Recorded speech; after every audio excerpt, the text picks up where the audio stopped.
Snow fell on the shoulders of a woman who had walked 11 miles to save her son, and the loggers of Blackburn Camp stopped their axes to watch her come. She wore a coat too thin for the mountains and boots patched with fence wire, and she carried nothing in her hands but a folded piece of paper and the kind of quiet fury that makes strong men look away. Michelle Vaughn had buried a husband in October. By January she would outcook, outcount, and outthink every man in the timber, and by spring she would rewrite the wages of the entire northern camp. But on that white morning in December, all she wanted was her boy back. 3 days earlier, Jacob Vaughn, 15 years old and hungry enough to lie about his age, had run a loaded logging sled off the ice road above the Miller Fork. 6,000 board feet of sugar pine had spilled down the ravine, and the runner of a company sled had snapped clean at the bolster. The foreman had put a paper in front of the boy and told him what a boy of 15 already knew: he could sign or he could freeze. Jacob signed a debt he could not read the bottom of, and the paper said he would work it off in the camp until the spring drive, or longer if the foreman said longer. The foreman generally said longer. Michelle did not learn of it until a lumber teamster passed her cabin on the flats and mentioned, kindly enough, that the widow's boy had gotten himself in a scrape up at Blackburn and might not be home till the thaw. She thanked the man. She fed him a bowl of the last of her cornmeal. She closed the door. Then she sat down at her table for the length of one candle burning down, and she thought about her dead husband and her one living child, and about a country that ate boys the way a stove ate kindling. And when the candle guttered, she stood up, wrapped everything she owned in a shawl, and started walking north into the snow. The camp sprawled across a cut in the ridge like a wound that had scabbed over in log walls.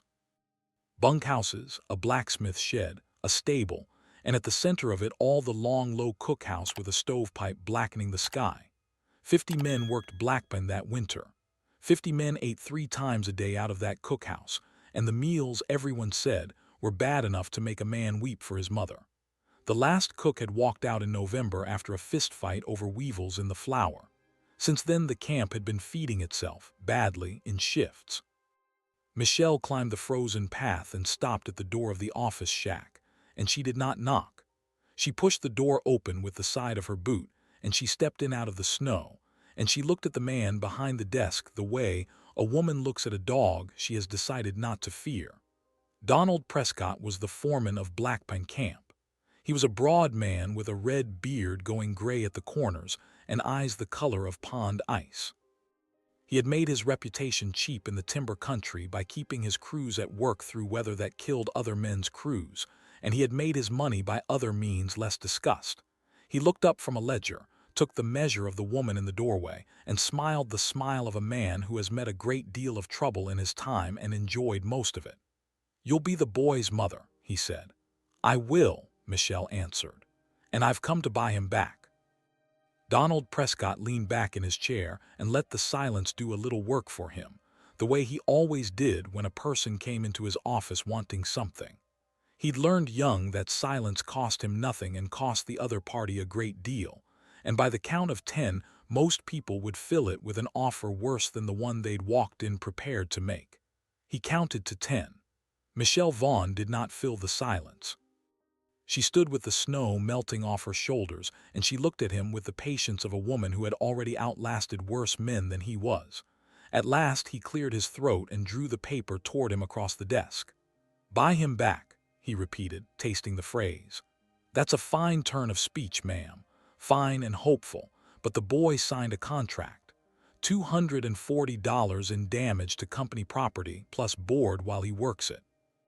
That's 4 winters' wages for a boy who can barely swing an axe." He tapped the paper with one blunt finger. "Unless you've brought $240 in that shawl of yours, there isn't much buying to be done." "I've brought better than money," Michelle said. "There is nothing better than money, Mrs. Vaughn. There is when a man hasn't got any." She stepped forward and set her hands flat on the edge of his desk, and the melted snow ran off her sleeves onto his ledger. "You've got no cook. I heard it on the road up.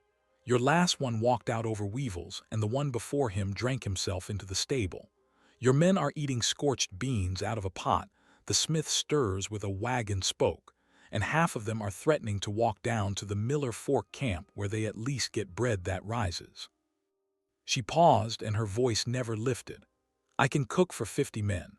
I've cooked for logging crews since I was 12 years old at my father's camp on the Kettle. I'll cook for you until my boy's debt is worked off, and I'll do it for board and my son's freedom and nothing else. Donald's smile spread slow. He'd expected tears or pleading or a purse of coins hidden in a widow's stocking. He had not expected a business proposition, and he found to his mild surprise that he was entertained. 50 men, he said, 3 meals a day in this weather for 4 months. For as long as it takes. You'll quit in a week, ma'am. I've had rougher cooks than you look to be quit in a week. Then you'll have lost nothing, Michelle said, and I'll have lost nothing but a week of pride, which is more than I can afford but less than I'll spend to have my boy back at his own table. She held his gaze. Do we deal, Mr. Prescott? He looked at her a long moment. He thought about the men grumbling in the bunkhouse, and the letters he'd already had to write to the company office about desertions, and the fact that a cook, any cook, would buy him time to keep the crew whole until the spring drive. He thought about the boy, too, and about how easy it would be to keep the boy on the books past the mother's tenure, the way he'd kept other boys, but that was a thought for later. He drew a fresh sheet of paper toward him and dipped his pen. We deal, he said. You cook. The boy stays in the bunkhouse and pulls his shift with the crew, and every day you feed the men reduces his debt by the rate I set. Fair. Fair enough for today, Michelle said. She had, of course, no intention of it being fair for tomorrow. The cookhouse at Blackpine Camp was a long shed of hewn logs with a stove at each end, a plank table down the middle that could seat 30 at a squeeze, and a floor that had not seen soap since October. Michelle stood in the doorway with her shawl still around her shoulders, and she looked at the pans crusted with the ghost of 100 bad meals, at the flour barrel gone gray at the rim, at the salt pork hung from a nail with the fat yellowing in the cold, and she did not sigh, because sighing was a luxury she had given up when her husband died. She rolled up her sleeves instead. Jacob came to her in the doorway an hour after nightfall, thin and hollow-eyed under a cap 2 sizes too big, and she held him against her for the space of one breath, and then she pushed him back at arm's length to look at him. His hands were blistered raw. His cheek had a cut healing badly. He smelled of pine sap and unwashed wool, and he would not meet her eyes. Ma, he said, you shouldn't have come. I should have come the day you left, she said, and I didn't, and that is on me. But I'm here now, and you are going to keep your head down and your mouth shut, and you are going to work like a man because that is what you signed to do, and I am going to feed this camp better than it has ever been fed, and between the two of us we are going to walk out of here in the spring together. Do you hear me, Jacob Vaughn? Yes, ma'am. Then go to your bunk. I'll have breakfast on before the horn. He went, and she watched him go, and only when the cookhouse door had closed behind him did she let her hand come up to press against her mouth for the span of a heartbeat. Then she turned to the stove and she got to work. She scrubbed until midnight. She threw out the yellow salt pork and hung fresh from the barrel. She sifted the flour through a piece of muslin she had cut from her own petticoat, catching the weevils and the mouse leavings and burying them in the ash pit. She built the fires up and banked them for the morning. She found, in the back of the storeroom, a sack of dried apples nobody had thought to open, and a crock of molasses gone half to sugar, and a keg of vinegar, and she took a private inventory of every barrel and box in that storeroom by lantern light, and she wrote it down on the back of a flour sack in pencil, because she had learned as a girl at her father's camp that the difference between a good cook and a great one was knowing to the ounce what she had. At 4 in the morning she set the biscuits to rise. At 5 she had bacon in the pan and coffee on the boil, and a pot of oats sweetened with the crock molasses, and the smell of it drifted out across the snow and into the bunkhouses, and men who had been rolling out of their bunks cursing the day stopped in the aisle and lifted their heads like dogs catching a scent. When the breakfast horn blew at 6, 50 men came to the cookhouse door, and they stopped in the doorway one by one, and they took off their caps. Michelle stood behind the plank table with her sleeves pinned back and her hair tied under a kerchief, and she said, "Sit down, gentlemen. Eat while it's hot. I'll be here tomorrow and the day after and every day until my boy is free." They sat. They ate. Not one man spoke for the length of that first meal, and when they filed out into the dark to the timber, every single one of them had said thank you. Word of the widow in the cookhouse traveled the camp faster than the smoke from her stove. By the second day, the men were coming to meals 10 minutes early to stand outside the door in the cold, rather than risk missing the first pan of biscuits. By the third day, two of the sled drivers had asked, shy as schoolboys, if they might have a second helping for the ride out to the cut, because a cold biscuit in the pocket was better than a hot one that stayed behind. By the end of the first week, the grumbling in the bunkhouses had turned to a different sound altogether, a sound Donald Prescott had not heard in his camp in 3 years, the sound of men laughing after supper. Donald noticed. Donald was paid to notice. He came to the cookhouse on the 7th evening as Michelle was scouring the last of the pans, and he leaned in the doorway with his thumbs hooked in his suspenders, and he watched her work for a while before he spoke. "You've done a piece of work here, Mrs. Vaughn. I've cooked a week's worth of suppers, Mr. Prescott, that's all. The men are calling you ma'am now. That's more than a week's suppers." He stepped inside and let the door swing shut behind him.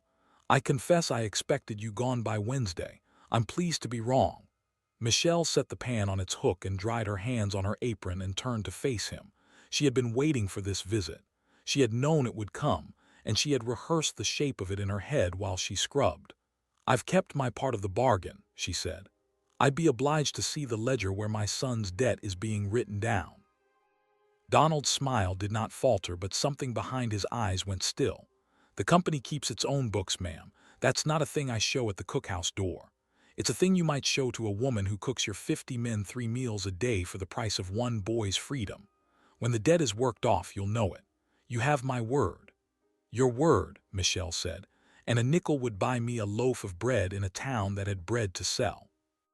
"I'll take the word for now, Mr. Prescott, but I'd remind you that a boy of 15 is not a mule, and the wage a mule earns in this camp is set on paper somewhere, and I mean to see it before the thaw." Donald looked at her for a long moment, and Michelle looked back, and it was the second time in a week that she had made a man in a warm office reconsider what he thought he had walked into. He tipped his hat. "You cook a fine breakfast, Mrs. Vaughn." He left. She stood a while at the plank table after he had gone, both hands flat on the wood, and she let herself breathe. Then she reached into the pocket of her apron and drew out a stub of pencil and a folded piece of butcher paper, and she wrote down in her small, careful hand every word Donald Prescott had said and the hour he had said it. She had begun the paper on her first night at the camp. She had already filled one side. Jacob came in from the timber that evening with his hands bandaged where the axe had rubbed them raw, and Michelle sat him at the corner of the plank table and fed him a bowl of stew before the horn blew for the crew. And while he ate, she asked him quiet questions about the ledger book Donald kept in his office, and about who cleaned that office, and how often, and whether the door was ever left unlocked. Jacob looked up from his bowl. "Ma," Jacob said, "you're not thinking of going in there." "I'm thinking of a good many things, and it's not your place to know which of them I'll act on," Michelle answered, and she cut him another piece of bread. "Just tell me what you know." Jacob knew, as it happened, a great deal, because a boy of 15 in a camp of 50 men is invisible enough to hear everything and small enough to be forgotten in every corner. The office shack was cleaned once a week by whichever kitchen hand could be spared, he said, and since there was no kitchen hand now, the job had been falling to the timekeeper, who did it badly and complained loudly and would gladly hand it off to anyone who asked. The door had a lock, but the lock was the sort that could be worked with a hairpin, and Donald left the key in the sugar tin on the shelf by his stove more often than not because he was forgetful about small things and arrogant about large ones. The ledger sat on the desk. There was a second book, Jacob said, smaller and bound in green cloth, that Donald kept in the drawer and consulted when he was writing up debts. Michelle listened to all of this without expression, and when Jacob was done, She nodded once and told him to eat his bread and go to his bunk. She began cleaning the office the following Monday. She told Donald, standing at his door with a bucket in her hand and a rag over her shoulder, that a kitchen that was clean and an office that was filthy was an offense to her sense of order, and that if he did not object, she would take the job on for no additional pay and be done with it in an hour a week. Donald, who prided himself on a woman's respect for a tidy room and who saw no risk in a widow with a scrub brush, waved her in and went out to the yard to see about a broken chain. Michelle scrubbed the floor. She scrubbed the desk. She scrubbed the window ledge and the sill and the corners where the mice had left their traces. And when she had scrubbed for 40 minutes and the sound of Donald's voice was still carrying from the yard, she took the pencil and the butcher paper from her apron pocket, and she opened the desk drawer, and she took out the small green ledger, and she began to copy. She did not copy everything. She did not have time, and she did not need to.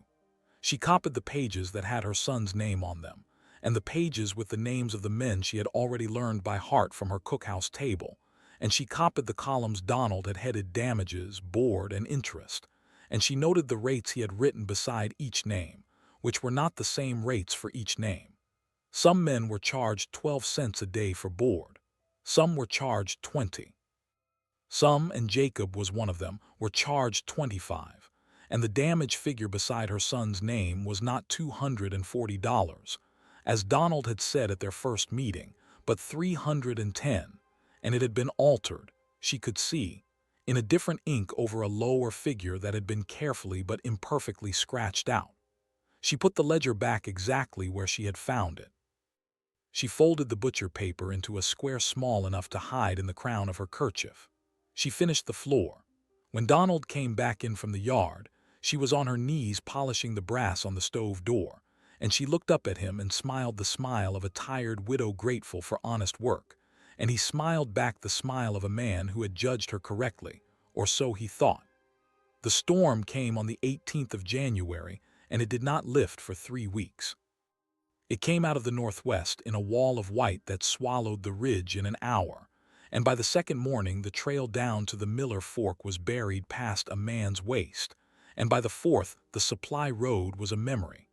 The company teamster who was due on the 5th did not come.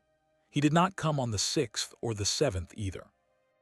On the 10th day, Donald Prescott stood at the door of the cookhouse with snow on his shoulders and told Michelle, quietly so the men would not hear, that the storeroom would need to stretch until the thaw, and the thaw was not close. Michelle had already known. She had counted every barrel in that storeroom by lantern light on her first night at the camp, and she had counted them again every Sunday since, and she knew to the pound what she had. She had beans. She had flour, though the flour was going. She had salt pork enough for a month if she was careful and less if she was not. She had the crock of molasses, half a keg of vinegar, a sack of dried apples she had been rationing since Christmas, a tin of baking soda, a small store of coffee, and a barrel of oats gone slightly weevily but still sound at the center. She had no fresh meat. She had no vegetables. She had not seen an onion since the second week of December. She fed the camp on beans and salt pork and biscuit for 8 days, and on the 9th day the man called Pettigrew, a limber from Nova Scotia with a laugh like a barn door, spat into his hand at the plank table and held out a tooth. "Come loose in the biscuit, ma'am," he said, and he tried to laugh, but the laugh did not come.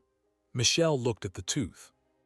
She looked at Pettigrew, and she looked, past him, down the length of the table at 49 other men eating their beans, and she saw what she had been half seeing for a week and refusing to name. The bruises on the shins of the sled drivers where they knocked against the runners. The bleeding gums of the young man from Ohio who had complained on Tuesday that his mouth tasted of copper.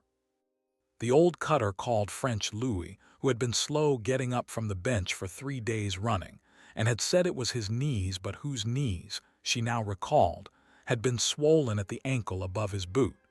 She had seen it before. She had seen it in her father's camp on the Kettle River in the winter of her 12th year, when the supply sled had broken through the ice, and 3 men had died before the spring, not of the cold and not of hunger, but of the sickness that comes when men eat nothing but salt meat and white flour for too many weeks in a row. Her mother had known the name of it.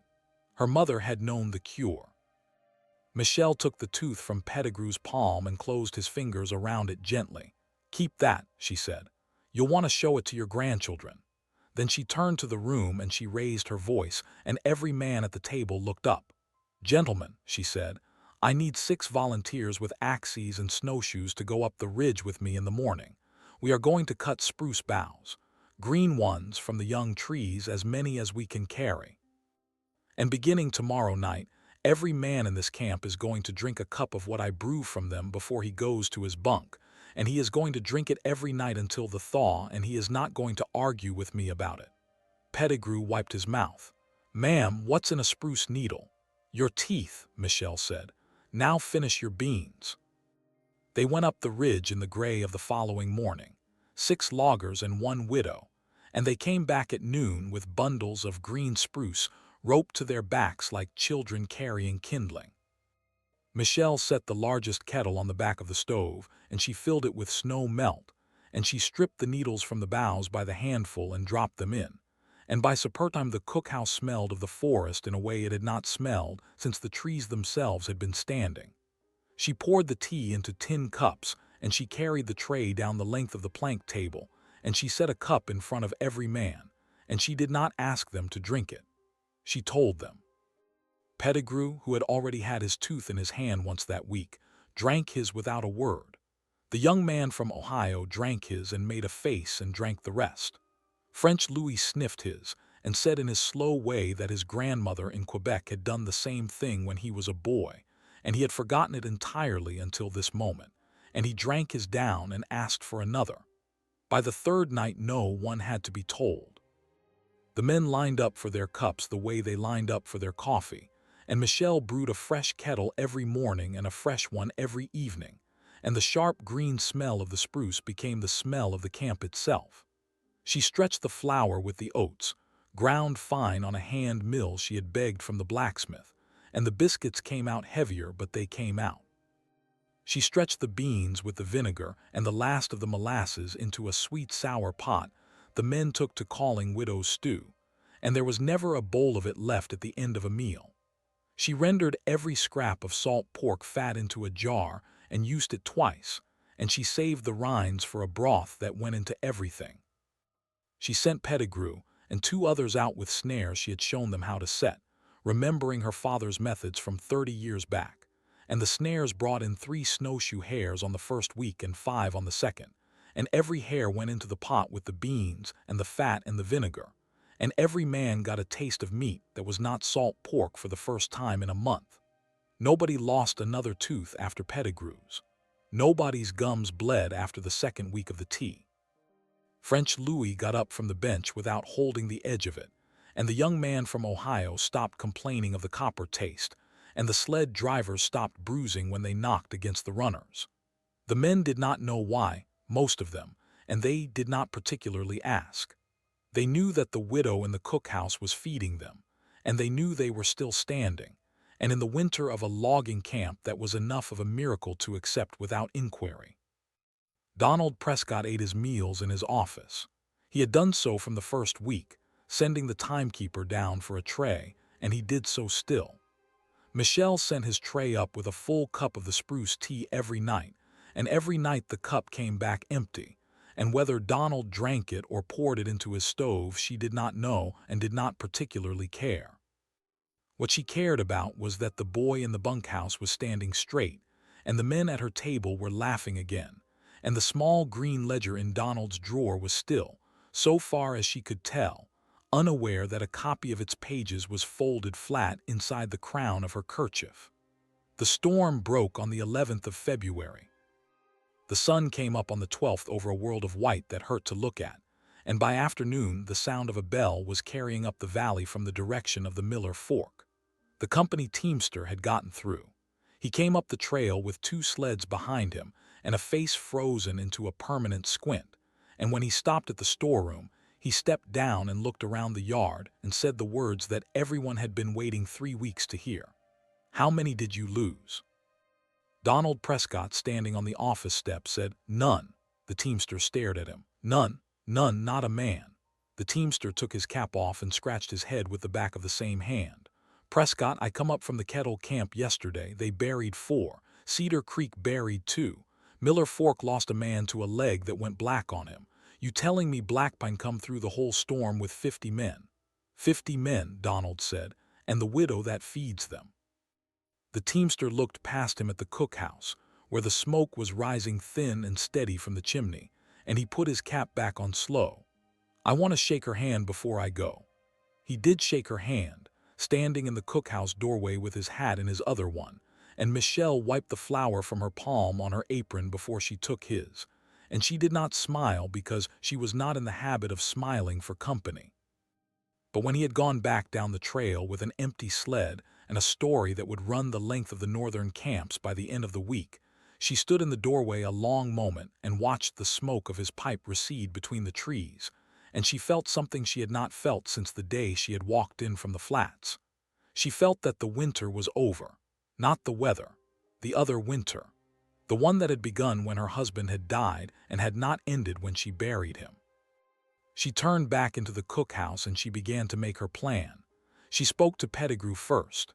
She spoke to him at the plank table after supper, the two of them at the far end with the lamps burning low, and she laid the folded butcher paper flat on the wood between them and she told him plainly what it was. Pettigrew read it. He read it twice. He was not a fast reader, but he was a thorough one, and when he was done, he sat back on the bench and he took a long, slow breath through his nose and he said one word that was not fit for a cookhouse. "That's my name too," he said. 15 cents a day board, I signed for 10. "I know," Michelle said.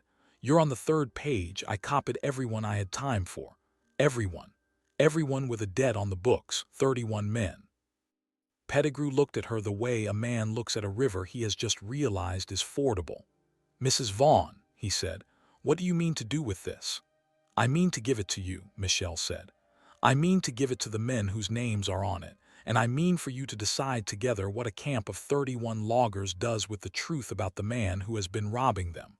I am a cook, Mr. Pettigrew. I am not a court. But I have been in this camp 7 weeks and I have watched every one of you, and I trust the room at that table more than I trust any judge in this territory. You tell me what we do." Pettigrew folded the paper carefully. He put it in his shirt. "Give me till Sunday," he said.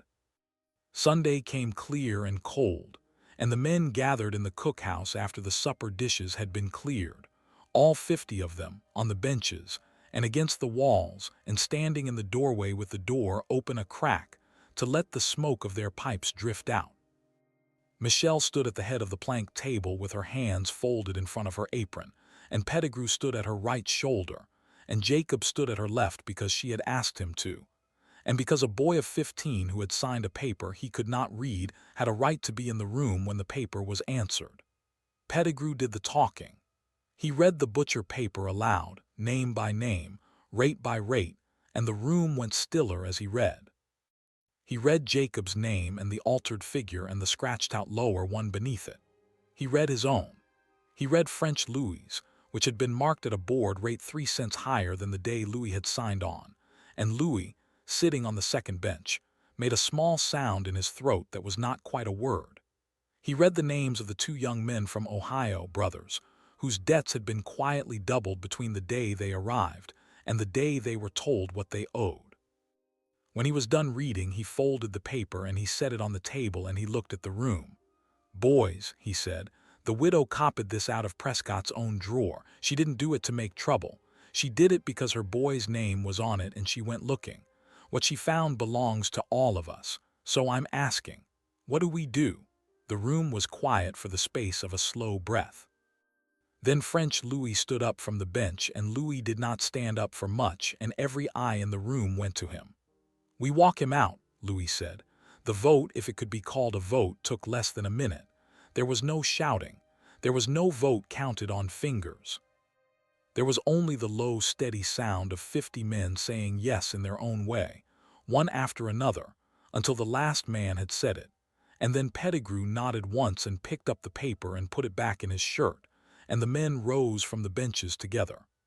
They went to the office shack in a body, and Michelle went with them, and Jacob came at her elbow because she would not let go of his sleeve.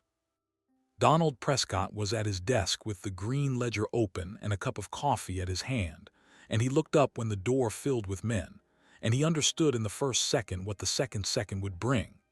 He did not shout.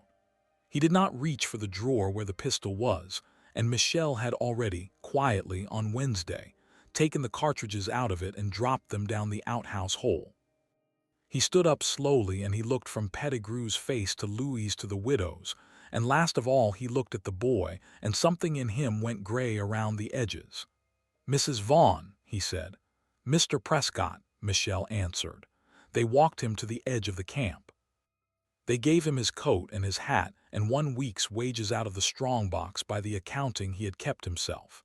And Pettigrew told him, standing at the top of the trail with the wind coming up the valley, that if he came back, or if he sent word against any man in the room, the butcher paper would go to the company office in Duluth on the next teamster down. And Donald knew, as well as anyone, that the company office would not defend a foreman who had been quietly cheating the crew for 3 years. Donald went down the trail. The men went back to the cookhouse and they built the fire and the stove up hot, and Pettigrew took the small green ledger from the office drawer and laid it on the plank table in front of Michelle, and Michelle looked at it a long moment, and then she looked at Jacob, and she handed the ledger to her son. "It's your name in there," she said. "You put it in the fire." Jacob took the ledger. His hands were steadier than they had been in 8 weeks. He walked to the stove and he opened the iron door and he looked at the flames a moment. And then he fed the book to the fire page by page, and every man in the cookhouse watched it go. When the last page had curled and blackened, Pettigrew took the butcher paper out of his shirt and he handed it to French Louis, and Louis fed that to the fire too, because a copy of a lie was still a lie, and the men had already agreed at the table that the debts were finished and the paper had done its work. The teamster who came up the trail the following Thursday carried a letter from Michelle to the company office in Duluth. It was a short letter and a plain one. It said that the foreman of Blackpine Camp had left the company's employ, and that the crew had continued the winter's cut without interruption, and that the crew wished to propose the terms on which the cookhouse and the camp would be run through the spring drive and the seasons to follow. She listed the terms. She had written them at the plank table with Pettigrew and Louis and 3 others reading over her shoulder, and every man in the camp had put his mark to the paper before it was folded, and at the bottom of the terms was one line the 50 men had insisted she write in her own hand. "The cook sets the wages," the company wrote back. The company, as it turned out, had already had questions about Blackpine's books that had not been satisfactorily answered, and the company was in no mood to send another Donald Prescott up the ridge in the middle of a good cut. The company accepted the terms. The company sent a new contract for the cookhouse in Michelle Vaughn's name, and it sent a schedule of wages that had been drawn up in Duluth, and it asked her to review it, and she reviewed it, and she sent it back with corrections written down the margin in pencil. The company accepted the corrections. The spring drive went out on the 1st of April. Not one man had been lost through the winter, and by then the story of the widow and the spruce tea had traveled the length of the northern camps, and men at the Kettle and Cedar Creek and Miller Fork were asking their own cooks why they were not being given a green cup at night, and the company was quietly, without ever quite saying so, adopting Michelle's practice as its own on every line it ran. Jacob went home to the flats in May. He went as a paid man, with a summer's wages in his pocket that the crew had voted him at the plank table, and he walked the 11 miles down with his mother beside him, and neither of them said much on the road because there was not much left to say. She came back in the autumn. She came back as the cookhouse contractor of Blackpine Camp, with a bakery apron on her arm and a green cloth ledger of her own on the seat of the wagon beside her, and Pettigrew was waiting at the top of the trail with his cap in his hand, and he said, "Ma'am." And Michelle said, "Sit down, gentlemen. I'll have supper on before the horn."